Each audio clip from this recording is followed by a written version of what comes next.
अगर आप एक वोटर आईडी कार्ड धारक हैं, आपके वोटर आईडी कार्ड में आपकी डिटेल्स आपके आधार कार्ड के हिसाब से नहीं है, जैसे कि आपका नाम सही नहीं है, फादर नेम सही नहीं है, आपका सरनेम गलत पड़ा हुआ है, या फिर आपका मकान नंबर ठीक नहीं है, डेट ऑफ बर्थ आपकी आपके वोटर आईडी कार्ड में आपके आधार कार्ड के जैसी नहीं है, तो आपको आपके वोटर आईडी कार्ड में करेक्शन करना होगा। अब काफ़ी सारे लोगों को ये लगता होगा कि वोटर आईडी कार्ड में करेक्शन बहुत मुश्किल रहता है, कहीं जाना पड़ेगा। ऐसा बिल्कुल भी नहीं है, क्योंकि इलेक्शन कमीशन ऑफ इंडिया ने घर बैठे मोबाइल फ़ोन के माध्यम से ही इसकी सर्विस को चालू कर दिया है। अब आप एक साथ मैक्सिमम 4 चीज़ों में अपने वोटर आईडी कार्ड में करेक्शन कर सकते हो।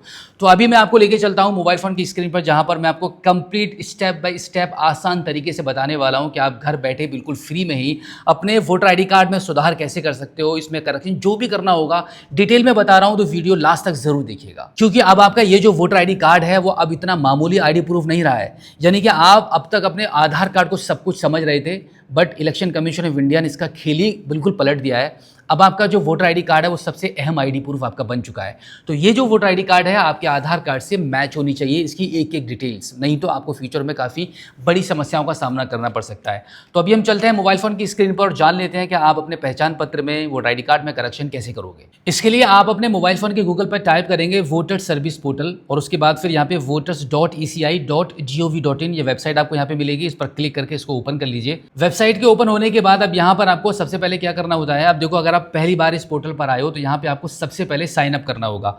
साइन अप का मतलब है कि आपको एक छोटा सा यहाँ पे अकाउंट बनाना है, एक छोटा सा यहाँ पे आपको रजिस्ट्रेशन करना है। तो यहाँ पे आप साइन अप वाले बटन पर क्लिक कर देंगे। इस पर क्लिक करने के बाद अब यहाँ पर आपको अपना मोबाइल नंबर एंटर करना है, इस कैप्चा कोड को फिल करना है और कंटिन्यू कर देना है। अब इसके बाद यहाँ पर आपको आपका फर्स्ट नेम एंटर करना है, लास्ट नेम एंटर करना है, एंड देन सेंड ओटीपी वाले ऑप्शन पर आपको क्लिक करना है। अब एक ओटीपी आपके नंबर पर आपको प्राप्त होगा, जो नंबर यहाँ पे हमने एंटर किया था उस ओटीपी को लेकर आप यहाँ पे एंटर करेंगे एंड देन वेरीफाई कर देंगे। वेरीफाई करते ही आपका अकाउंट यहाँ पे बन जाता है। अब आपको लॉगिन करना होगा, तो लॉगिन करने के लिए क्या करना है, लॉगिन वाले बटन पर क्लिक करेंगे, यहाँ पर आपका मोबाइल नंबर एंटर करेंगे, जो नंबर अभी आपने रजिस्टर किया था। उसके बाद यहाँ पर आप इस कैप्चा कोड को फिल कर देंगे एंड देन रिक्वेस्ट ओटीपी पर क्लिक करेंगे। इतना करने के बाद अब लॉगिन करने के लिए आपके पास ओटीपी आ जाएगा, उस ओटीपी को लेकर आप यहाँ पे एंटर कर देंगे and then verify and login वाले बटन पर क्लिक करेंगे, और फिर आप successfully election commission of India के सिटीजन सर्विस पोर्टल पर आप लॉगिन हो जाएंगे। लॉगिन होने के बाद अब यहाँ पर आपको थोड़ा सा स्क्रीन को इस ऊपर की साइड में स्क्रॉल करना है, और यहाँ पर आपको करेक्शन ऑफ एंट्रीज के नाम से एक ऑप्शन मिलेगा, जहाँ पर आपको फिल फॉर्म 8 पर इस वाले ऑप्शन पर क्लिक करना है। इस पर क्लिक करने के बाद आप कुछ इस प्रकार से एक छोटा सा पॉपअप आपके मोबाइल फोन की स्क्रीन पर आ जाएगा, जहाँ पर आप देख सकते हैं यहाँ पर आपको 2 ऑप्शन मिल रहे हैं। अगर आप अपने खुद के वोटर आईडी कार्ड में करेक्शन करना चाह रहे हो तो आप सेल्फ वाले ऑप्शन को चूज कर लोगे, नहीं तो अगर आप किसी अदर पर्सन के कर रहे हो घर में, तो आप यहाँ पे अदर इलेक्ट्रोल वाले ऑप्शन पर क्लिक करके इसको चूज करके यहाँ पर आपका वोटर आईडी कार्ड का नंबर आपको एंटर कर देना है एंड देन आपको सबमिट करना है। सबमिट करने के बाद अब यहाँ पर आपकी वोटर आईडी कार्ड की डिटेल्स निकल कर आ जाएंगी। इतना करने के बाद अब यहाँ पर आपको 4 ऑप्शंस मिल रहे हैं, इनमें से कोई एक ऑप्शन आपको चूज करना है। तो आप क्या करेंगे, यहाँ पे सेकंड वाले इस ऑप्शन पर टिक करेंगे, यहाँ पे लिखा हुआ है correction of entries in existing electoral roll. इस सेकंड वाले ऑप्शन को चूज करने के बाद इसको आप ओके कर देंगे। ओके करने के बाद अब आपके मोबाइल फोन की स्क्रीन पर फॉर्म 8 ओपन हो चुका है। इसी फॉर्म को आपको फिल करना है। अब यहाँ पर देखो पूरा ऑनलाइन प्रोसेस बता रहा हूँ, कहीं किसी बीएलओ से कांटेक्ट करने की, संपर्क करने की बिल्कुल भी आपको जरूरत नहीं पड़ेगी। तो ध्यान से देखिएगा, एक भी स्टेप आपका मिस नहीं होना चाहिए। बहुत ही तसल्ली से, सुकून से बता रहा हूँ, बहुत आसान तरीके से। अब देखो इस वीडियो को पूरा देखने के बाद कहीं कोई दूसरी वीडियो आपको बिल्कुल भी देखने की जरूरत नहीं पड़ेगी, क्योंकि एक एक चीज डिटेल में बताऊंगा। तो अब यहाँ पर आप क्या करोगे, इसको नेक्स्ट कर दोगे।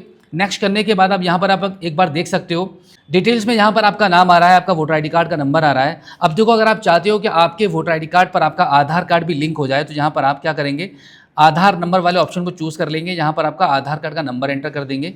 उसके बाद यहाँ पे सेल्फ वाले बटन पर क्लिक करके यहाँ पर आपका मोबाइल नंबर एंटर कर देंगे एंड देन अगर आपकी ईमेल आईडी को भी यहाँ पे एंटर करना चाहते हो तो सेल्फ वाले ऑप्शन पर टिक करके यहाँ पर आपकी ईमेल आईडी एंटर करेंगे एंड देन नेक्स्ट कर देंगे। नेक्स्ट करने के बाद अब आप देखेंगे यहाँ पे application for correction of entries in existing electoral roll का ये वाला ऑप्शन आ चुका है। यही ऑप्शन सबसे मोस्ट इंपॉर्टेंट होता है, क्योंकि यहीं से आपको ये डिसाइड करना है कि आप अपने वोटर आईडी कार्ड में क्या क्या करेक्शन करना चाहते हो। यहाँ पर देखो अगर आपके नाम में कोई मिस्टेक है, नाम आपको सही करना है, तो आप नेम वाले ऑप्शन को चूज कर लेंगे। अगर आपका डेट ऑफ बर्थ सही नहीं है तो आप डीओबी वाले ऑप्शन को भी चूज कर सकते हैं। अगर आप चाहते हो कि भाई आपका फादर नेम भी ठीक नहीं है तो आप फादर नेम रिलेटिव्स नेम वाले ऑप्शन को चूज कर लोगे। एंड देन अगर आपको आपका फोटो बदलना है या फिर मोबाइल नंबर अपडेट करना है तो इनमें से कोई भी एक ऑप्शन चूज कर लेते हैं। सपोज मुझे अपना फोटो चेंज करना है तो यहाँ पे मैं क्या करूँगा, फोटो वाले ऑप्शन को चूज कर लूँगा। अब देखो यहाँ पर मैंने मैक्सिमम 4 ऑप्शन चूज कर लिए हैं, 4 करेक्शन अपने वोटर आई डी कार्ड में एक साथ करने के लिए। तो एक बार में आप 4 ही करेक्शन कर सकते हो, 4 से ज़्यादा नहीं कर पाओगे। अगर इसके अलावा आपको एड्रेस बदलना है, मोबाइल नंबर चेंज करना है तो आप क्या करोगे, थोड़ा सा वेट करोगे इस प्रोसेस को कंप्लीट करने के बाद। जैसे ही बीएलओ के द्वारा इस प्रोसेस को वेरीफाई कर दिया जाएगा और आपका करेक्शन हो जाएगा, उसके बाद दोबारा फिर से आप करेक्शन कर सकते हो बिल्कुल इसी प्रकार से। तो हमने यहाँ पे 4 चीज़ें यहाँ पे चूज़ कर ली हैं, नेम, डीओबी, रिलेटिव्स नेम और मोबाइल और फोटो। तो अब हम क्या करेंगे, सबसे पहले यहाँ पर हमारा जो आधार कार्ड के मुताबिक हमारा जो करेक्ट नाम है वो नाम यहाँ पे एंटर कर देंगे। अब देखो नाम मैंने जैसे यहाँ पे एंटर किया तो अब आप जैसे ही बाहर क्लिक करेंगे तो आपका हिंदी में नाम यहाँ पे ऑटोमेटिक आ जाएगा। इसी प्रकार से सरनेम एंटर करेंगे, आपकी डीओबी एंटर कर देंगे। रिलेटिव्स नेम में आपका फादर नेम जो आपके आधार कार्ड के मुताबिक जो करेक्ट स्पेलिंग के साथ है वो आप यहाँ पे एंटर कर दीजिए। मैं यहाँ पे अपना नाम एंटर कर देता हूँ, फादर नेम मैंने यहाँ पे एंटर कर दिया। आप देख लीजिएगा हिंदी में भी यहाँ पे ऑटोमेटिक आ चुका है। ऐसे ही सरनेम है तो सरनेम भी एंटर कर सकते हो। अब यहाँ पर आपका योर फोटोग्राफ का ऑप्शन आ चुका है, तो चूज फाइल वाले ऑप्शन पर क्लिक करके यहाँ से आपको अपना फोटो चूज कर लेना है। तो इस प्रकार से फोटो को सेट करके आप इसको सेव कर देंगे। सेव करने के बाद आप देखेंगे आपका फोटो सक्सेसफुली यहाँ पे अपलोड हो चुका है, फोटो हमारा आ चुका है। अब यहाँ पर हम क्या करेंगे, जिस प्रकार से आपने जो नाम जो करेक्शन करने के लिए ऑप्शन चूज किए थे उसी हिसाब से यहाँ पर आपको अब सपोर्टिंग डॉक्यूमेंट भी आपको देने होते हैं। तो आप यहाँ पे देख लीजिएगा type of supporting documents for name. आपको अपना नेम चेंज करना है, उसके लिए आपके पास क्या डॉक्यूमेंट्स है। आप यहाँ पे सिलेक्ट डॉक्यूमेंट वाले ऑप्शन पर क्लिक करेंगे तो काफ़ी सारी लंबी लिस्ट आ चुकी है। अब यहाँ पर एक पति की बात मैं आपको ये बता दूँ, अधिकतर लोग एक मिस्टेक कर देते हैं जिसका बाद में क्या होता है, आपका वोटर आई डी कार्ड में जो करेक्शन है वो रिजेक्ट हो जाता है। अगर आप चाहते हो कि आपके वोटर आई डी कार्ड का करेक्शन रिजेक्ट ना हो तो आपको क्या करना है, यहाँ पर प्रूफ चूज करने के बारे में बता रहा हूँ। आपको यहाँ पे आधार कार्ड चूज नहीं करना है।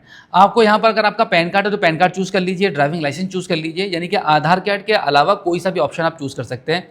चूज करने को तो आधार कार्ड भी चूज कर सकते हैं, लेकिन अगर आप पैन कार्ड को, ड्राइविंग लाइसेंस को, पासपोर्ट को, किसी अदर आईडी को चूज करते हैं तो ज़्यादा सही रहेगा और जल्दी आपका अप्रूव हो जाएगा। तो यहाँ पर हमने पैन कार्ड चूज कर लिया है। अब चूज फाइल वाले ऑप्शन पर क्लिक करके हम यहाँ से अपना पैन कार्ड अपलोड कर देंगे।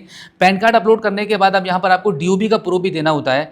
तो सिलेक्ट डॉक्यूमेंट वाले ऑप्शन पर क्लिक करेंगे तो एक लंबी सी लिस्ट यहाँ पे आ चुकी है पहले के जैसे। अब यहाँ पर आधार कार्ड भी आ रहा है, पैन कार्ड भी आ रहा है, ड्राइविंग लाइसेंस भी आ रहा है, पासपोर्ट भी आ रहा है और बाकी के डॉक्यूमेंट्स भी आ रहे हैं, बर्थ सर्टिफिकेट भी आ रहा है। तो कोई भी ऑप्शन आप यहाँ से चूज कर सकते हो। पैन कार्ड है तो मैं आपको यही सलाह दूंगा कि आप पैन कार्ड को ही चूज कर लीजिए।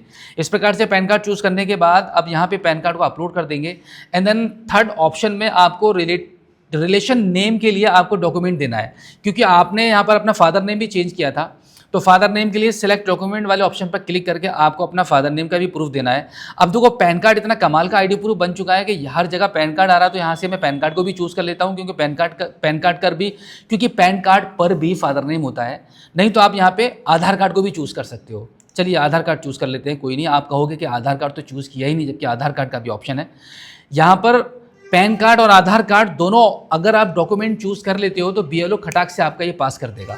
तो इस प्रकार से यहाँ पे आधार कार्ड वाला ऑप्शन चूज करने के बाद या जो भी ऑप्शन आपने चूज किया होगा, अब चूज फाइल वाले ऑप्शन पर क्लिक करके अपने डॉक्यूमेंट को अपलोड कर दोगे एंड देन यहाँ पे नेक्स्ट कर दोगे। नेक्स्ट करने के बाद अब यहाँ पर आपको डिक्लेरेशन में आपका प्लेस या टाउन का नाम आपको एंटर करना है एंड देन नेक्स्ट कर देना है। नेक्स्ट करने के बाद अब यहाँ पर आपको ये कैप्चा कोड दिखाई देगा, इस कैप्चा कोड को फिल करेंगे and then preview and submit वाले ऑप्शन पर आपको क्लिक करना है। अब इसके बाद आपके मोबाइल फोन की स्क्रीन पर फॉर्म 8 का प्रीव्यू ओपन हो जाएगा। जो फॉर्म अभी आपने भरा था, एक बार आप इसको वेरीफाई कर सकते हो, देख सकते हो, चेक कर सकते हो।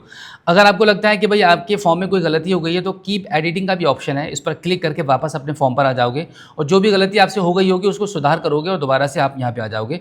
अब यहाँ पे आपको लास्ट में क्या करना पड़ता है, ई साइन करना होता है। तो ई साइन एंड सबमिट वाले ऑप्शन पर आप क्लिक करेंगे तो यहाँ पर आपको अपना आधार कार्ड का नंबर एंटर करना है एंड देन उसके बाद गेट ओटीपी पर क्लिक कर देना है। अब यहाँ पर आप अपना ओटीपी एंटर कर देंगे, टर्म्स एंड कंडीशन के इस बॉक्स पर टिक करेंगे और फाइनली इसको आप सबमिट कर देंगे। सबमिट करने के बाद आप देखेंगे आपका यहाँ पे जो एप्लीकेशन है वो सक्सेसफुली सबमिट हो चुका है, काम आपका खत्म हो चुका है।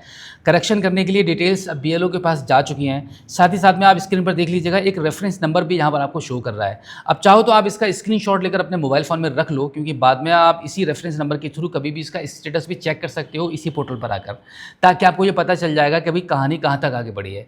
और वैसे भी अगर मैं आपको बता दूं कि मैक्सिमम 10 से 12 दिन का समय लगता है और आपके वोटर आईडी कार्ड में करेक्शन अपडेट हो जाता है। जो भी डिटेल्स आपने अपने आधार कार्ड के थ्रू अपडेट की हुई होती हैं वो आपकी कंप्लीट हो जाती है। तो देखा आपने कितना आसान तरीका है घर बैठे मोबाइल फ़ोन के माध्यम से खुद से ही अपने वोटर आईडी कार्ड में करेक्शन करने का। ऐसे करेक्शन करोगे तो आपके पैसे भी बचेंगे, नहीं किसी भी शॉप पर चले जाओगे तो 100, 200, 300 रुपये तक आपसे लिए जा सकते हैं।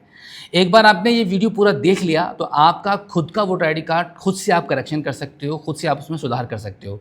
तो उम्मीद करता हूँ कि आज की इस वीडियो में जो प्रोसेस, जो तरीका मैंने आपको बताया है वोटर आईडी कार्ड में सुधार करने का, आई होप आपको काफ़ी अच्छे से समझ आ गया होगा।